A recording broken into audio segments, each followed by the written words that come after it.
안녕하세요. 저는 장성한 새아들의 떡두꺼비 같은 손주들을 보면서 행복한 노년을 보내고 있는 여성입니다. 아내로 살다가 엄마로 살다가 이제는 할머니로 시어머니로 살아가는 게 참 재미가 있으면서도 씁쓸하고 아픈 경험들을 많이 하게 되는데요. 그렇게 아프고 힘든 일들 속에서도 우리 자식들 그리고 손주들 잘 커가는 거 보면 또 그렇게 행복하고 흐뭇할 수가 없습니다. 이 행복 때문에 저의 삶을 포기할 수 없는 것 같아요. 저는 일찍이 결혼해서 애들을, 그것도 사내 애들을 셋이나 낳았습니다. 딸을 하나 낳고 싶었는데 그건 제 뜻대로 되진 않더라고요. 그래도 우리 애들은 참 착하고 성실하게 자랐어요. 애들 아빠를 닮아서 그런지 셋 다 속이 깊었죠. 그 중에서도 첫째가 제일 지네 아빠를 닮았었어요. 항상 아빠를 따라다니면서 아빠 하는 일도 도와드리고 아빠와 많은 대화도 하고 시간도 보내면서 자연스럽게 지네 아빠를 많이 닮게 된 것 같더라고요. 그러면서 늘 하는 말이 있었습니다. 저는 아빠가 세상에서 제일 존경스러워요. 아빠는 우리 가족을 위해서 일하고 힘든데도 우리 가족들을 지켜야 한다면서 항상 힘을 내려고 하시잖아요. 그래서 전 아빠가 좋아요. 아빠가 자랑스러워요. 아빠가 제 아빠여서 좋아요. 이렇게 우리 첫째가 말을 하면 남편은 이렇게 대답을 했어요. 그래, 역시 내 새끼답다. 아들아, 너도 그런 사람이 되어라. 진정한 남자란 그런 거야. 자기 가족들을 지킬 줄 아는 사람이 진짜 남자인 거다. 그러니까 너도 나중에 결혼을 하면 니네 와이프랑 자식들 위해서 최선을 다해서 살아. 그리고 만약에 이 아빠가 없다면 말이다. 이 아빠를 대신해서 너랑 네 동생들이 네 엄마를 지켜야 하는 거야. 알았지? 그래야 너도 자랑스러운 사람이 될 수 있어. 아빠 말 명심해라. 네, 아빠. 당연하죠.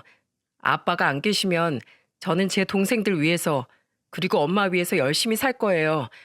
우리 가족 지켜야 하니까요. 근데 아빠도 우리 가족을 지켜야 하니까 아빠 먼저 오래오래 살 생각하세요. 아빠가 없는 일은 있으면 안 되는 거잖아요. 전 아빠도 지킬 거예요. 역시 내 아들. 어디서 나왔나 진짜. 아주 대견하다. 대견해. 저는 이 둘을 볼 때면 눈물이 날 정도로 뿌듯했어요. 하지만 이 행복도 오래가지 못했죠. 우리 남편은 항상 우리 가족을 위해서 열심히 살다가 갑작스럽게 교통사고를 당해 첫째가 19살 때 일찍이 생을 마감하고 말았습니다. 그리고 정말로 그때부터 첫째는 평소에 지네 아빠에게 당부를 받았던 것처럼 자처해서 가장 노릇을 했습니다. 자기 아빠를 대신해서 저에게는 남편이 되어주기도 했고 애들에게는 또 아빠가 되어주기도 했어요. 특히나 반에서 항상 5등 안에 들 정도로 똑똑하고 공부도 잘했던 녀석은 고등학교를 졸업하자마자 우리 집 살림의 보탬이 되겠다고 대학도 포기하고 일부터 다니더라고요. 그때 제가 많이 울면서 말했어요. 왜 대학을 안 가, 왜? 내가 너 대학도 못 보낼까 봐? 어떻게 해서든 보낼 거니까 제발 대학 가. 엄마, 요즘 돈 없어서 대학 못 가는 세상 아니에요. 저 어떻게든 대학 갈 수 있어요. 근데 내가 돈을 벌어야 제 동생들도 그렇고 엄마도 여유롭게 생활할 수 있잖아요. 저 대학 꼭 안 가도 돼요. 대학 안 가도 괜찮으니까 그냥 제 선택 믿고 따라주세요. 아들 녀석은 이렇게 듬직하게 저에게 이야기를 했었어요. 마음이 너무나 아팠지만 아들의 생각이 너무나 확고했기에 저는 더 이야기할 수가 없었습니다. 그 뒤로 아들은 바로 취업을 하더니 돈을 버는 족족 월급의 80%는 저한테 보내곤 했었어요. 자기 쓸 것도 거의 안 쓰고 그마저도 저축을 하거나 동생들을 위해서 쓰니까 저는 그것도 정말 마음이 아프더라고요. 그래서 한 번은 참다가 제가 이야기를 했죠. 이 녀석아, 아니 왜 이렇게까지 해? 이 엄마도 벌고 있잖아. 엄마 버는 걸로도 생활비는 충분하니까 이제 그만해도 돼. 엄마가 마음이 너무너무 아파. 저는 정말 울먹이면서 아들에게 말을 했습니다. 근데 이놈이 겨우 20대 초반 되었을 땐데 저한테 이렇게 말을 하더라고요. 아니에요, 엄마. 제가 우리 동생들은 다 책임질게요. 제가 이 집안에서 첫 번째로 태어났으면 해야 하는 역할이 가장 역할이지 않을까 싶어요. 아버지도 안 계시니까 제가 가장 역할, 장자 역할 다 할게요. 아직은 제가 어려서 기술도 없고 능력도 없어서 돈도 조금밖에 못 가져다 드리지만 더 열심히 해서 엄마 기쁘게 해드릴게요. 돈 가지고 엄마 힘들지 않게 제가 진짜 잘할게요. 그러니까 엄마도 힘내세요. 뭐? 병태야, 너도 어리잖아. 너도 그냥 젊은 애들처럼 살아. 나 때문에, 네 동생들 때문에 그렇게 네 인생 희생시키지 말고 그냥 네 또래 애들처럼 재미도 즐기고 술도 마시고 그러면서 살아. 왜 이 못난 부모 때문에 네가 벌써부터 그렇게 살아야 하는 거냐? 왜? 엄마가 일 더 열심히 하면 돼. 엄마도 너네 먹여 살릴 수 있어. 그러니까 넌 그런 생각 말고 나가서 연애도 하고 네 인생도 살고 해. 아니에요, 엄마. 전 이게 좋아요. 우리 가족이 먼저예요. 우리 가족 행복한 게 저의 행복이니까 엄만 저한테 미안해하지도 말고 그냥 첫째가 있어 든든하구나. 그렇게만 생각해 주세요. 그게 저의 기쁨이에요. 그래, 그래, 내 새끼. 언제 이렇게 다 커선 정말 든든하다. 우리 첫째가 세상에서 제일 든든해. 이 부족한 부모 밑에서 이렇게 훌륭하게 자라줘서 정말 고맙다. 정말 기특하다, 내 새끼. 우리 아들은 이렇게 자기 엄마와 동생들을 끔찍하게 생각하는 효자 중의 효자였습니다. 그리고 동생들에게는 무서운 아빠이기도 하면서 친구 같은 형이기도 했어요. 제 큰아들은 동생들을 잘 보살피면서 나쁜 길로 빠지지 못하도록 엄하게 다루기도 했죠. 한 번은 우리 셋째 놈이 고등학교 신분으로 담배를 핀 적이 있었어요. 그때 우리 큰아들이 그렇게 화를 낸 적은 처음 봤습니다. 동생들에게 엄한 구석이 있긴 했어도 늘 진중하게 이야기를 했었기 때문에 큰 소리를 내거나 흥분하는 모습을 본 적은 없었는데 그날 셋째 가방에서 담배가 발견되었던 날 첫째 아들은 어디선가 회초리를 들고 와서는 종아리에 피멍이 들 정도로 때린 적이 있었어요. 야, 너 아빠 없는 거 티내고 싶어? 어디서 그렇게 못된 거 배워서 그딴 짓을 해? 내가 누누이 얘기했지. 엄마 가슴에 대못 박는 일하면 아무리 내 동생이어도 나 다시는 안 본다고. 인연 끊는다고. 그 말이 가짜 같았어? 어? 어디서 담배야? 네 신분에. 담배 피는 게 맞아? 어?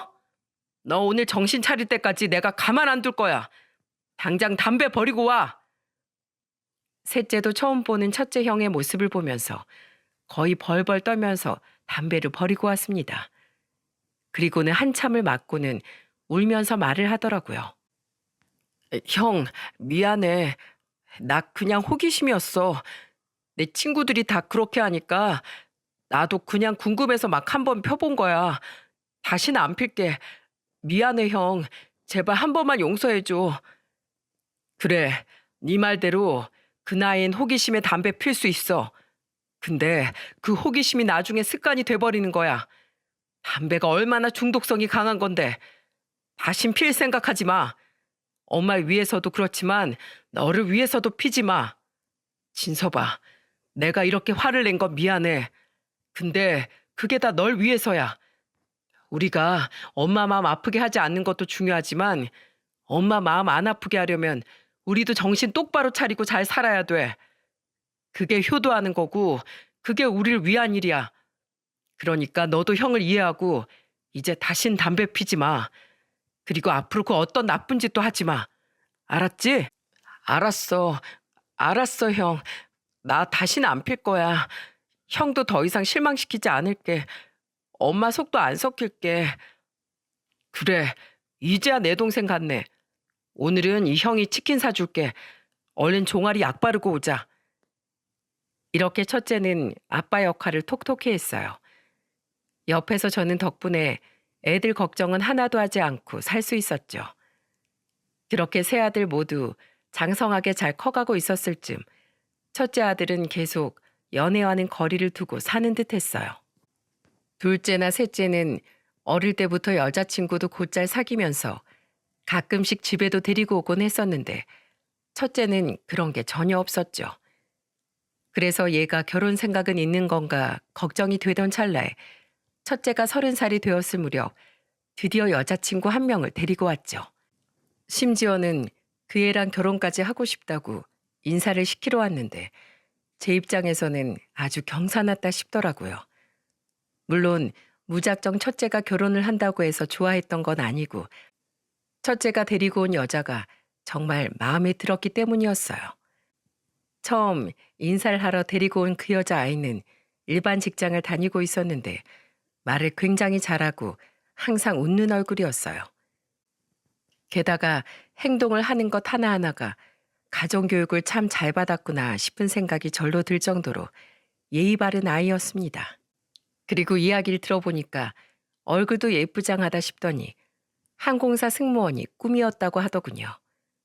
물론 시험에선 떨어졌지만 그래도 그때 시험 준비를 하면서 받은 교육 덕분에 얼굴은 웃는 인상이 되고 말도 예쁘게 잘 할 수 있는 사람이 된 듯 했어요. 저는 그 웃는 모습이 정말 좋았죠. 게다가 사람 됨됨이까지 되어 보이니 더할 나위 없이 마음에 들었어요. 무엇보다 우리 아들이 많이 좋아하는 듯 했고 또 이 여자도 우리 아이를 많이 좋아하는 것 같아 그게 저는 다행이란 생각이 들었습니다. 그래서 결혼을 허락했죠. 그 둘은 결혼하고 나서 이남 일녀를 낳고서 잘 키우고 있었어요. 며느리는 아이를 낳고 나서는 다니던 직장을 그만두었다가 애들이 어느 정도 컸을 때 일반 결혼정보회사 커플 매니저로 들어가서 일을 하면서 지내고 있던 중이었습니다.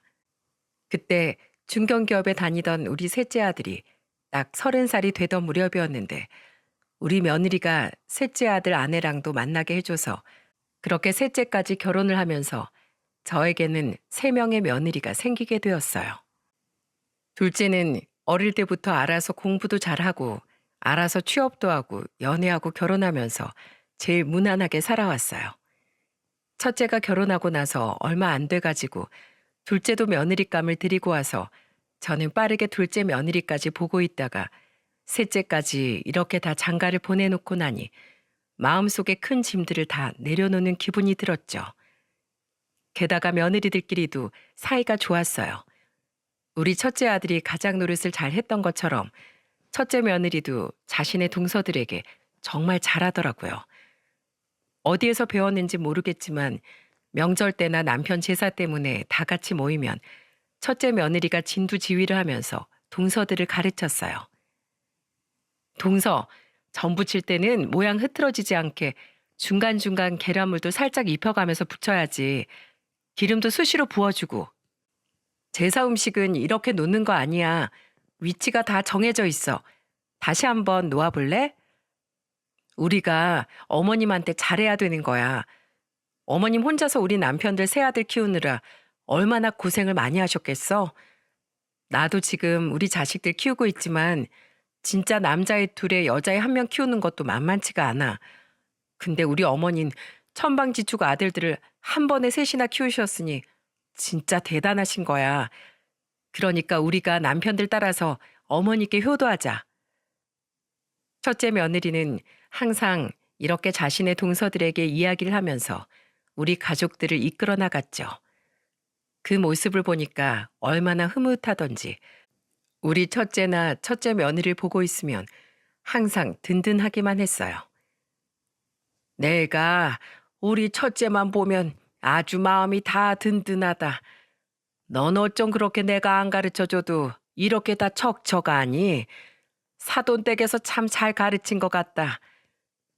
아, 제가 평소에 호기심이 좀 많아서 이것저것 공부도 많이 하고 또 명절 때마다 엄마가 하는 거 재밌어 보여서 같이 도와드리고 하다 보니까 자연스럽게 알게 됐어요.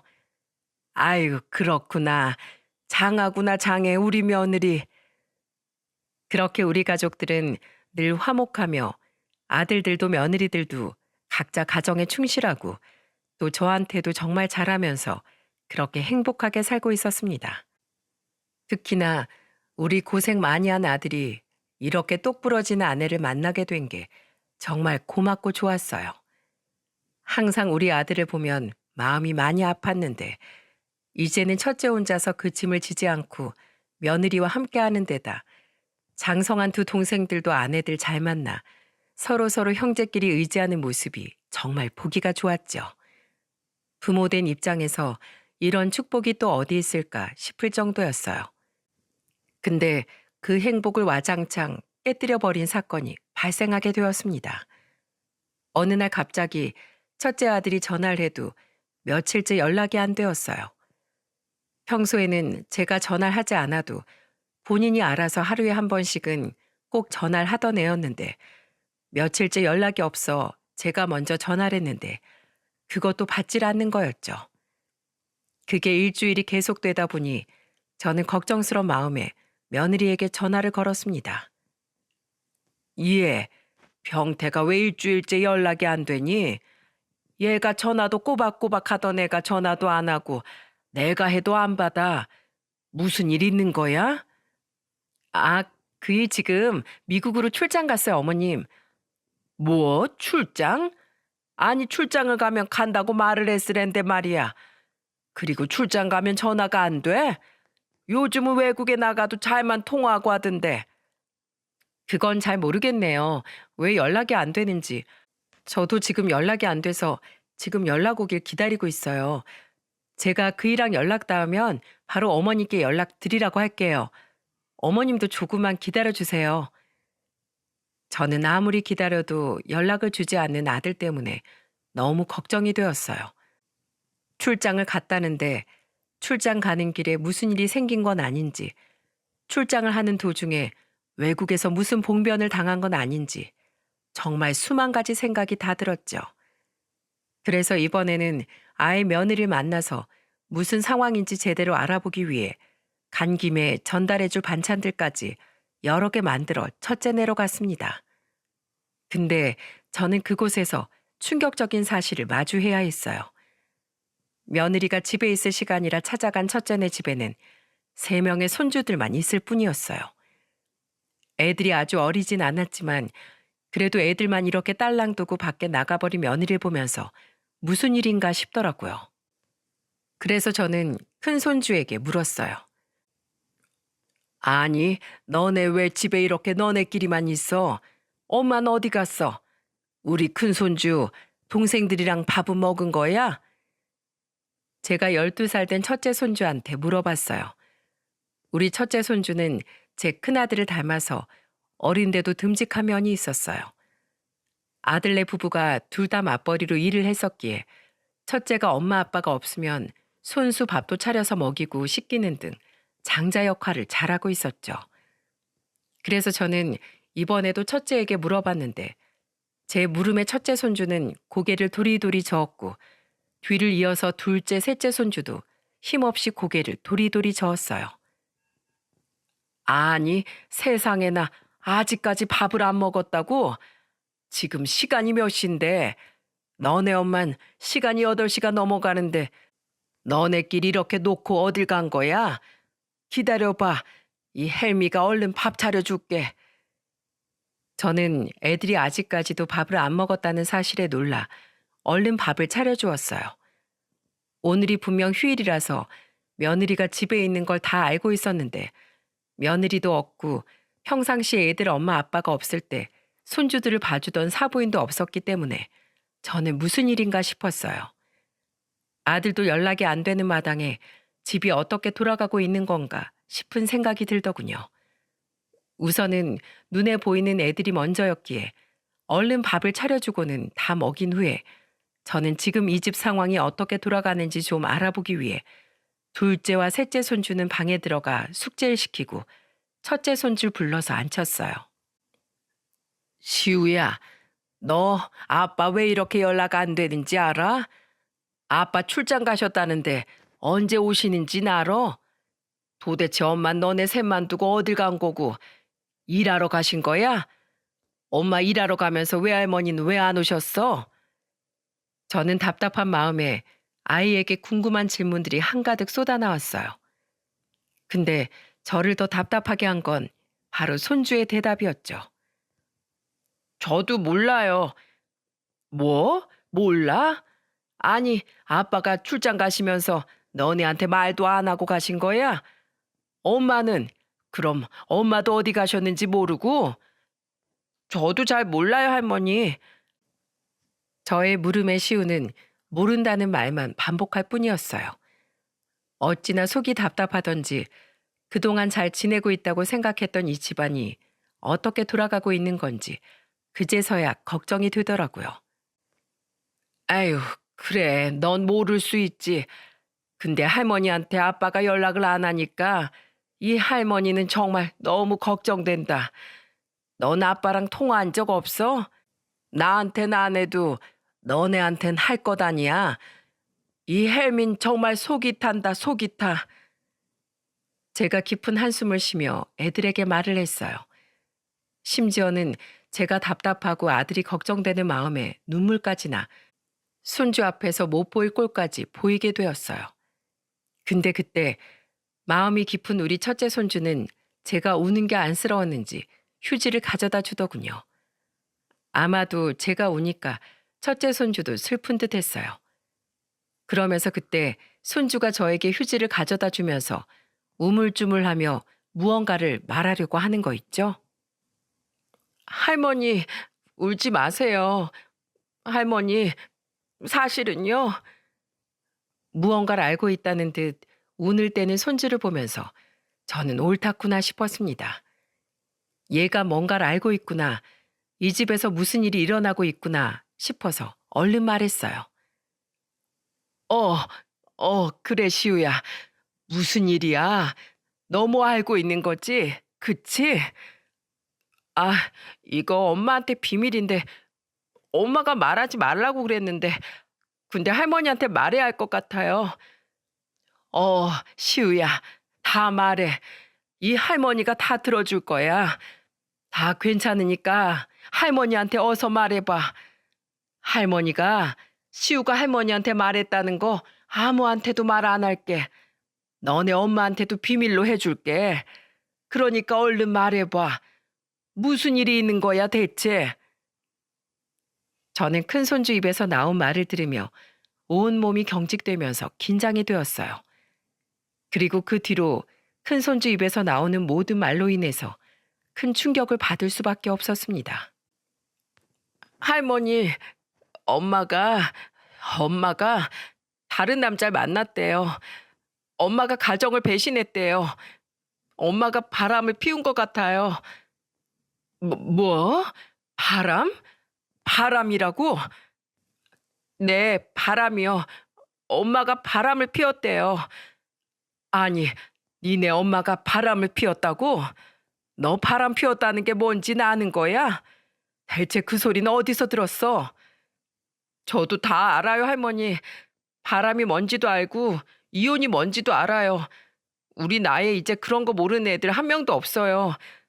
엄마랑 아빠가 싸우면서 엄마가 바람 피웠다는 거 들었어요. 그것 때문에 엄마 아빠 많이 싸웠어요. 저는 큰손주의 말에 너무 놀라 뭐라고 말을 해야 할지를 모르겠더라고요. 근데 그 뒤로 들려오는 이야기가 저의 마음을 더 아프게 했습니다. 엄마랑 아빠랑 바람 피운 것 때문에 밤에 싸웠는데 아빠가 그 뒤로 나가선 집에 들어오지를 않아요. 그래서 전화도 안 하는 것 같아요. 할머니, 저 아빠 보고 싶어요. 아빠한테 큰일 일어난 건 아니겠죠? 엄마는 아빠가 집 나간 거 비밀로 하라고 했어요. 할머니한테 절대 말하지 말라고 했어요. 뭐? 아니, 네가 지금 니네 엄마가 바람 피운 걸 아는 걸 니네 엄마도 알고 있으면서 그렇게 얘기를 한 거야? 엄마 때문에 둘이서 싸우다가 니네 아빠가 나갔다는 걸 네가 알고 있는데도 아니요, 할머니. 엄마는 제가 둘이서 싸운 내용들 아빠가 집 나간 이유 알고 있다는 거 몰라요. 전 그냥 둘이서 밤 늦게 싸우는 거 제 방에서 다 들었을 뿐이라 엄마한테 말 안 했어요. 근데 엄만 저한테 아빠가 출장 갔다는 말도 안 하고 그냥 아빠가 집에 없다는 거 할머니한테 비밀로 하라고 했어요. 아빠 집에 안 들어온다는 소리 하지 말라고. 뭐라고? 다 비밀로 하라고 했다고? 아니 대체 얘는 무슨 생각으로. 괜찮다, 괜찮아, 시우야. 다 괜찮을 거야.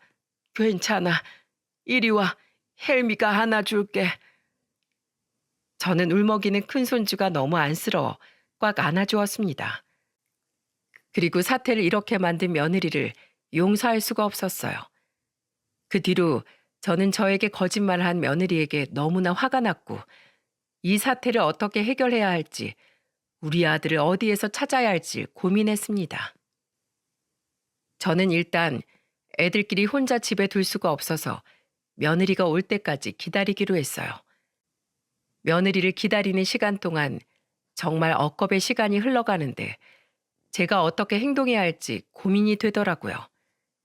이걸 당장 아는 체를 해야 하는 건지 아니면 모르는 체 하다가 나중에 호되게 복수를 해줘야 하는 건지 도무지 감이 잡히질 않았어요. 그러다가 섣불리 행동하지 말자는 생각이 들어서 우선은 모른 채 하기로 했습니다. 그 다짐을 하고 며느리를 기다렸어요. 역시나 며느리는 예상치 못한 저의 등장에 깜짝 놀라 당황까지 하는 듯 해보였습니다. 그 속에 무엇을 숨기고 있는지 알고 나니까 며느리의 행동이 눈에 보이더군요. 어머나, 어머니, 언제 오셨어요? 갑자기 여긴 어쩐 일이세요? 몇 시간 전에 왔다. 애들 아빠가 걱정돼서 너네들은 어떻게 하고 있나 궁금해서 와봤는데 넌 없고 애들만 딸랑 있길래 얼른 밥 차려주고서 씻기곤 재웠어. 넌 애들도 혼자 두고 이 시간까지 어딜 그렇게 다녀온 거냐? 그게 제가 잠깐 회사에 볼 일이 있어서 회원들끼리 문제가 생겨서 그거 해결하고 오느라고 좀 늦어졌어요. 죄송합니다. 어머님 걱정 많이 하셨죠? 저한테 전화라도 하시지 그러셨어요. 못하러 전화까지 하니? 너야 알아서 들어올 거고 밥도 못 먹은 애들이 걱정인데 내가 왔으니 밥 차려주면 그만인걸. 됐다. 너도 일 다녀왔으니 피곤하겠네. 얼른 쉬어라. 난 이만 가보마. 어머, 어머님 벌써 가시게요? 오늘 밤도 늦었는데 아예 주무시고 가세요. 내일 제가 모셔다 드릴게요. 오늘 토요일이라 내일은 저 일 나갈 일 없으니까 오전에 모셔다 드릴 수 있어요. 됐다. 그냥 갈게. 얼른 쉬어라. 저는 아예 모른 척하고 그저 애들만 두고 밤늦게까지 집을 비운 것에 대해서만 나무라고서 바로 집으로 가려고 했습니다. 아무것도 모르는 척하고 뻔뻔하게 구는 그 얼굴에 대고 화를 쏟아내고 싶은 마음이 굴뚝 같았지만 끝까지 참았죠. 근데 정말 이 며느리는 끝까지 뻔뻔하게 나오더군요. 제가 집 밖으로 나가려는 순간 제 발이 저렸는지 갑자기 큰 아들에 대해 이야기를 하던 거 있죠. 아참, 어머님, 그이 걱정돼서 오셨다고 했죠? 그이한테서 아까 연락이 왔어요. 뭐야? 연락이 왔어? 네, 연락 왔어요. 출장 갔다가 시차 적응하느라 좀 고생을 한 모양이더라고요. 계속 일하다가 연락할 때쯤 되면 한국은 잘 시간이고 또 본인도 여기 시간에 맞춰서 연락을 하려다가 너무 피곤해서 잠들고 그랬었나 봐요. 그래서 연락을 못 드렸다고 하니까 조금만 더 기다려 보세요. 그이가 금방 연락 드린다고 했어요. 저는 어쩜 저렇게 술술 거짓말이 나올까 싶은 그 배짱이 존경스럽기까지 했습니다. 감탄이 절로 나오는 며느리의 연기를 보면서 저는 속으로 경악을 했어요. 하지만 그 자리에서 다 표출하지 않았습니다. 우선 손주의 말이 사실이었는지는 더 정확하게 알아봐야 했고 그게 전부 다 사실이라면 제대로 혼내줘야 했기에 때를 보기로 했어요. 그래, 그거 참 다행이구나. 알았다. 내 기다리마. 그래서 이렇게만 이야기를 하고는 그 집을 나왔습니다. 그 다음 날 저는 마음을 굳게 먹고 아들에게 문자를 보냈어요. 그동안 수십 통의 문자를 했지만 아들이 보지 않았기에 이번에도 볼까 싶었지만 그래도 며느리의 외도 사실을 확인도 하고 아들과도 연락이 꼭 닿길 바라는 마음으로 보냈어요. 아들아, 나 다 알았다. 네 마누라가 바람 피운 거 나 다 알았어. 너 그래서 집 나간 거 맞지? 이제 내가 다 알았으니 나한테 연락해라. 네가 지금 얼마나 힘든지 나 다 알아. 그러니까 우리 이 일을 현명하게 대처하자. 이렇게 도망간다고 해서 해결될 일 아무것도 없다. 엄마, 네 걱정에 하루도 지금 잠을 제대로 못 자고 있어. 더 이상 내 마음 아프게 하지 말고 얼른 연락해. 안 그럼 난 네 마누라 회사 찾아가서 큰일 저지를 거야. 그것도 안 되면 나 정말 무슨 짓을 할지 모르겠으니까 얼른 연락해라. 네가 없으니 이 엄만 살 낙이 없다. 그러니까 엄마 잘못되는 꼴 보고 싶지 않으면 당장 연락해 줘라.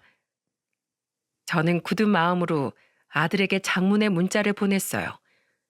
저의 간절한 마음이 다행히도 아들에게 닿았는지 드디어 아들 녀석에게 전화가 왔습니다. 거의 반나절도 안 돼서 연락을 준 첫째에게 저는 너무나 고마웠어요. 엄마, 저예요. 제 걱정 많이 하셨죠? 저 잘 있어요. 야, 이놈아. 아니, 너 대체 어디야? 어딘데 이제서 연락을 하는 거야? 한국엔 있는 거야? 외국에 간 거니? 대체 어디서 뭘 하고 있는 거야? 밥은 잘 챙겨 먹고 있어? 네, 엄마. 저 잘 지내고 있었어요. 엄마야말로 제 걱정하느라 편히 못 계셨죠? 죄송합니다. 저 때문에 괜히 저 걱정하게 만들어서. 제가 불효자네요, 엄마.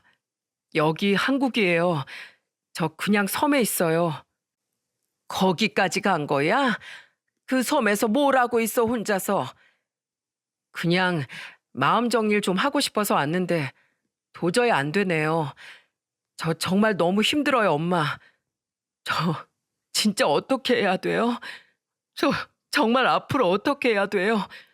저 너무 힘들어요. 아들 녀석은 그동안 지 아빠가 돌아가셨을 때만 울고 한 번도 눈물을 보인 적이 없는 녀석이었는데 저와 통화를 하면서 그 자리에서 펑펑 울었습니다. 그 목소리를 듣고 있자니 얼마나 마음이 더 미어지던지요. 이놈아, 괜찮어. 다 괜찮아. 일단 얼른 와라. 엄마랑 얘기 좀 하자. 아니다. 아니야. 내가 갈게. 내가 갈 테니까 너 어딘지만 말해. 아니에요, 엄마. 제가 갈게요. 여기 멀어요. 어차피 저 다시 서울 올라가려고 했었으니까 제가 갈게요. 내일 아침에 일찍 출발해서 엄마한테 바로 갈 테니까 집에서 저 기다려주세요. 아들은 본인이 다음날 일찍 오겠다고 얘기하고는 전화를 끊었어요. 저는 얘가 오는 길에 또 정신 나가서 사고가 나진 않을까 걱정이 앞섰습니다. 그래서 조마조마하면서 아들을 기다리고 있었죠. 다행히도 다음날 오후 4시쯤이 돼서 아들 녀석은 무사히 도착했는데 그동안 마음고생을 많이 했는지 완전히 살이 쏙 빠져서 반쪽이 돼서 왔더라고요. 그래도 일단 무사하다는 것에 다행이라고 생각하며 저는 아들 녀석을 집 안으로 데리고 들어와 그동안에 있었던 일을 다 들었습니다. 엄마, 저는 사실 그동안 가정을 지키고 싶었어요. 어떻게든 가정을 지키고 싶었는데 그게 잘 안 되네요. 오죽이나 이혼을 피하고 싶었으면 제가 와이프한테 사정까지 해가면서 제발 그 남자랑 헤어져 달라고 했겠어요. 저 정말 손까지 싹싹 빌어가면서 와이프한테 사정을 했었어요. 뭐야? 아니 그럼 그 바람 피운 게 사실이란 말이야? 도대체 누구냐? 어떤 놈이야 바람 피운 놈이? 네, 다 사실이에요. 애엄마 그동안 우리 모르게 남자 오래 만났어요. 그것도 지네 고객이랑요. 지네 고객이랑 바람 피우면서 애들도 뒷전으로 하고 제가 제발 헤어지라고 하는데도 말도 안 듣더라고요. 뭐야? 아니 그럼 직 커플 매니저로 있는 거기에서 그 회원이랑 바람을 피웠단 말이야? 네, 맞아요. 이혼한 돈 많은 사업가가 있는데 그놈하고 바람을 피웠어요. 아휴, 이게 말이 되니? 그래서 넌 그걸 다 알고서도 니네 애들 엄마한테 사정을 한 거야? 가정을 지키겠다고? 네, 바보같이 들리시죠? 근데 애들 엄마가 그렇게 바람 피운다고 해서 제가 이혼해버리면 우리 애들은 무슨 잘못이에요? 우리 애들 3명한테 그게 무슨 상처냐고요. 그래서 제가 제발 헤어지라고 이야기했었어요. 다 용서할 테니까, 다 모르는 일 없었던 일로 해줄 테니까 헤어지라고. 근데도 싫다고 하더라고요. 이 바보 같은 놈아, 왜 이렇게 미련한 짓을 했어? 그냥 헤어지면 되는 거지. 왜 그렇게 미련하게 굴었어? 네가 더 애들 잘 키우면 되지. 애들도 그런 애미는 없는 게 낫다. 이미 마음 떠난 사람이 애들한테도 잘할 것 같아? 다 소용없는 짓이야. 저는 아들이 어떤 마음으로 며느리한테 부탁을 했는지 잘 알고 있었기 때문에 더더욱 마음이 아팠습니다. 정말 마음이 미어지는 것 같았어요. 맞아요. 그렇더라고요. 제가 그렇게 부탁하고 나서 각서까지 썼었어요. 본인도 제가 사정을 하고 애들 얘기를 꺼내니까 그때는 좀 정신이 번쩍 드러나 보더라고요. 그래서 손수 다시 한 번만 더 바람 피우면 그때는 재산도 지금 살고 있는 집도 애들 양육권도 다 포기하고 하나도 일절 가지고 가지 않겠다고요. 그렇게 각서까지 썼었어요. 각서까지 썼다고? 네, 그렇게까지 했으면서도 한 달도 안 돼서 또 그 남자를 저 몰래 만나길 시작했더라고요. 진짜 얘가 정신이 나갔구나. 어떻게 지 애들이랑 지 남편을 두고 돈 많은 인간이라고 얼씨구나 하고서 바람을 피워. 이거 말도 안 된다. 진짜 몹쓸 것이다. 몹쓸 것이야. 넌 그걸 어떻게 알게 된 거야? 본인이 직접 말을 하더라고요. 저한테. 자기랑 이혼해 달라고. 자기 인생 이제 더 이상은 낭비하고 싶지도 않고 본인 행복, 진짜 사랑을 찾아서 가고 싶다고 저한테 이혼해 달래요. 저는 아들 입에서 나오는 말을 도무지가 믿을 수가 없었습니다. 아들은 그 이야기에 충격을 받아 2주 동안이나 혼자서 생각을 정리하기 위해 떠나 있었던 거였어요. 저한테도 어떤 말도 할 수 없고 본인의 머리도 복잡하고 이 상황을 어떻게 해결해야 하는 건지 정답을 알지 못해 혼자서 많이 힘들어했던 거였죠. 아마 이걸 들으신 분들은 아들이 바보 같네, 호구네라고 하실 수도 있겠지만 아들 성격상 끝까지 가족을 지키고 싶어서 자기를 희생시키는 성격인 걸 알기 때문에 저는 아들 녀석이 이해가 갔습니다. 그리고 더더욱 마음이 아팠고요. 저는 이 사태를 저와 첫째 둘이서만 해결할 수 없겠다는 생각이 들어 둘째네 부부와 셋째네 부부까지 모두 다 모았습니다. 그리고는 이 모든 상황에 대해 설명을 했어요. 니네 형수가 큰 며느리가 바람을 피웠단다. 지네 회원 중에 돈 많은 놈이랑 바람이 나서 지금 이혼해달라고 하나 보더라. 네? 형수가요? 바람 피우는 것도 모자라서 이혼이라고요? 진짜 그 인간 쓰레기 아니에요? 아니, 형님이 그러셨다는 게 믿기지가 않아요. 정말 어쩜 그럴 수가 있어요? 모두 다 놀라는 상황에서 특히나 둘째 며느리는 배신감이 더 심해 보였어요. 평소에 첫째 며느리와 둘째 며느리는 더 가깝게 지내고 있었기에 배신감이 더 큰 듯했어요. 특히나 둘째 며느리는 성격이 확실한 걸 좋아하는 성격이었기에 늘 똑부러지는 면이 있었어요. 그래서 그런지 더더욱 화를 많이 내더군요. 어머님, 저 도저히 형님 용서할 수 없어요. 감히 우리 착한 시숙님한테 그런 짓을 한 형님 용서 못하겠어요. 제가 다 알아서 할게요. 제가 제대로 복수해드릴게요. 우리 시숙님이 지금까지 형제들 그리고 어머님 어떻게 지켜왔는지 제가 다 아는데 그리고 이 사람이랑 저 힘들 때도 시숙님이 얼마나 힘써서 도와주셨는데 그런 분한테 지금 배신을 한 형님, 저 용서 못해요. 제가 제대로 복수해 드릴게요. 둘째 며느린 이렇게 말을 하더니 정말로 곧바로 실천에 옮겼는지 며칠 뒤에 소식이 들려왔는데 그건 저희 모두가 다 깜짝 놀랄 만한 일이었어요. 바로 둘째 며느리가 첫째 며느리 회사로 찾아가 완전히 깽판을 친 사건이 일어났기 때문이었죠. 야, 김정수, 넌 나와. 당장 나와. 둘째 며느리가 본인이 한 일에 대해 당시 핸드폰으로 녹음을 다 하고서 저희한테 들려주었는데 당시 상황이 이렇더라고요. 둘째는 다짜고짜 회사로 찾아가 첫째 며느리의 이름을 부르면서 큰 소리를 냈어요. 그랬더니 첫째 며느리가 화를 내면서 나오더라고요. 뭐? 김정수? 너 미쳤어? 형님도 아니고 김정수? 대체 왜 이래? 동서 미친 거야? 그래, 미쳤다, 미쳤어. 네가 어쩔 건데?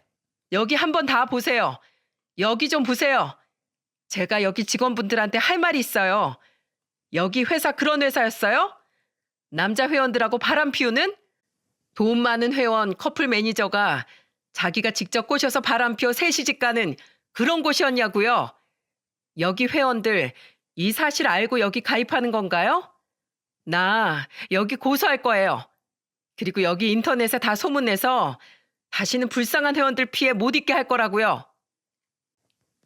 둘째 며느리는 첫째 며느리와 실랑이를 벌이다가 사무실에서 이렇게 소리를 냈습니다.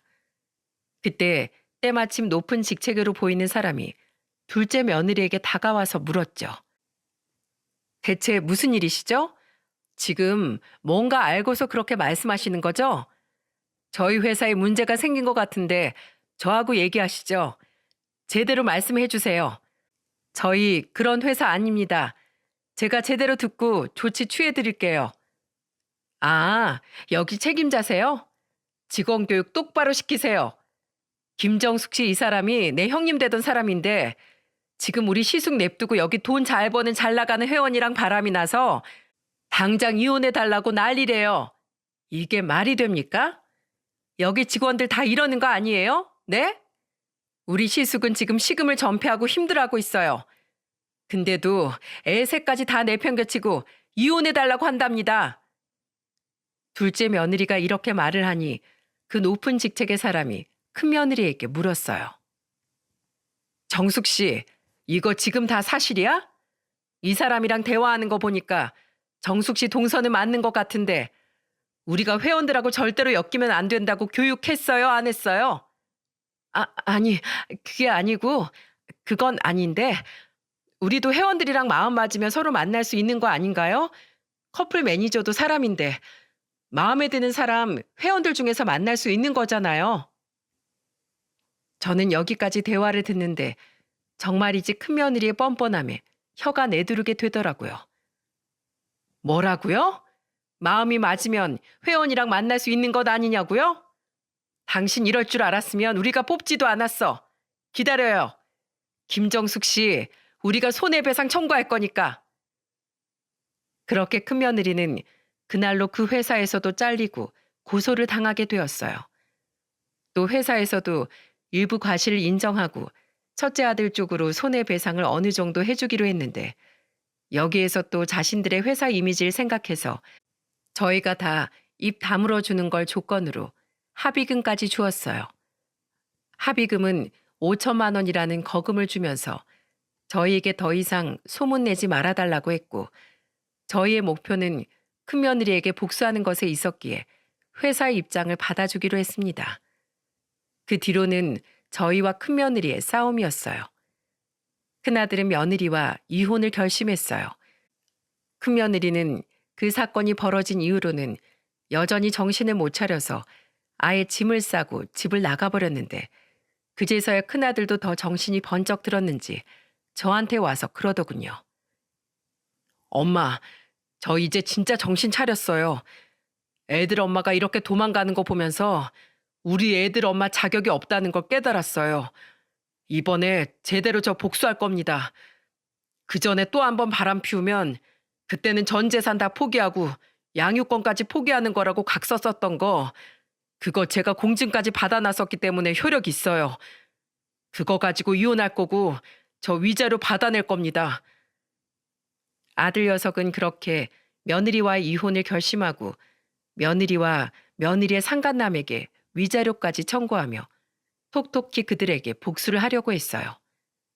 물론 치열한 싸움이 되어서 소송까지 가게 되었지만 제 아들은 끝까지 포기를 하지 않았어요. 그 상간남은 사업가였기 때문에 아들은 그 사업가의 직장으로 페인트를 가지고 찾아가 글귀를 하나 쓴 모양이었어요.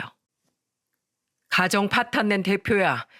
어디 한번 잘 살던 가정 파탄 내고 얼마나 행복하게 잘 사나 보자. 제발 흙길 걷길 바란다.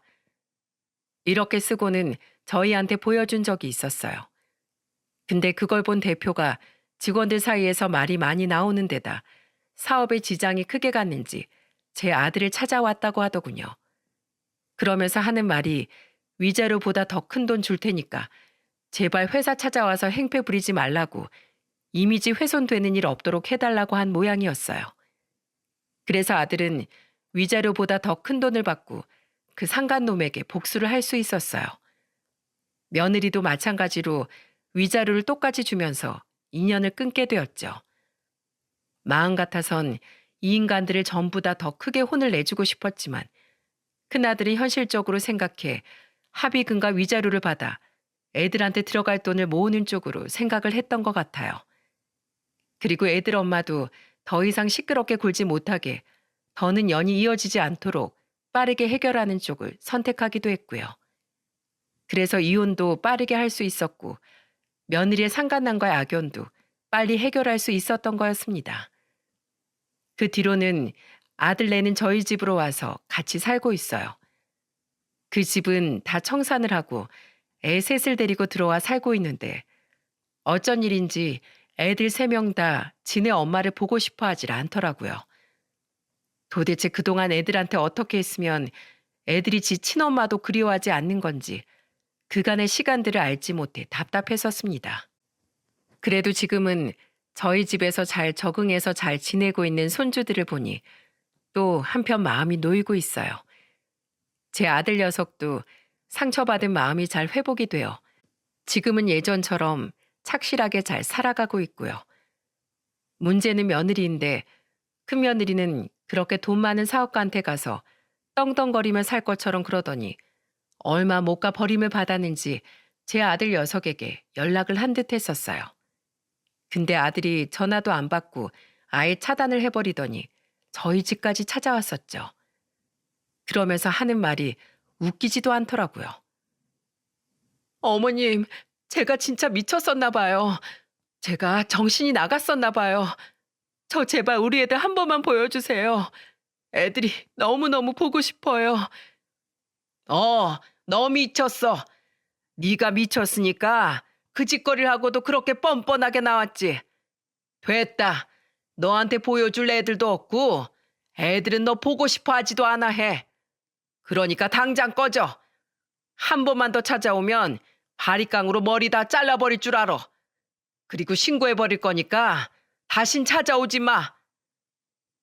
저는 큰며느리를 받아주지 않았고 매몰차게 내쫓았어요. 가정도 버리고 애들도 버린 큰며느리가 용서가 되지 않았죠. 그래서 매몰차게 보내버렸습니다. 그 뒤로는 큰며느리는 완전히 신세가 기울었는지 양육비도 못 보내고 있는 듯 하더라고요. 끝이 참 비참하게 끝나버린 큰며느리를 보면서 사람이 미련하게 살면 안 되겠구나 싶었습니다. 둘째나 셋째네는 수시로 저희 집으로 오거나 지네 형이랑 연락을 해서 조카들 데리고 놀러도 가고 여행도 다니고 있는 중이랍니다. 살면서 큰형한테 받았던 은혜를 이제는 둘째 셋째 놈들이 자기 마누라들이랑 같이 해서 갚으며 사는 모습을 보니 참 보기 좋더라고요. 이런 게 바로 가족이 아닐까 싶은 생각도 들었습니다. 여러분, 가족만큼 중요한 존재는 없는 거잖아요. 그러니 부디 여러분들의 가정이 소중한 가족들이 끝까지 행복하게 지켜질 수 있기를 제가 응원하겠습니다. 그리고 우리 애들도 앞으로는 행복한 길만 걸어갈 수 있도록 여러분이 응원해 주세요. 긴 사연 들어주셔서 정말 감사합니다.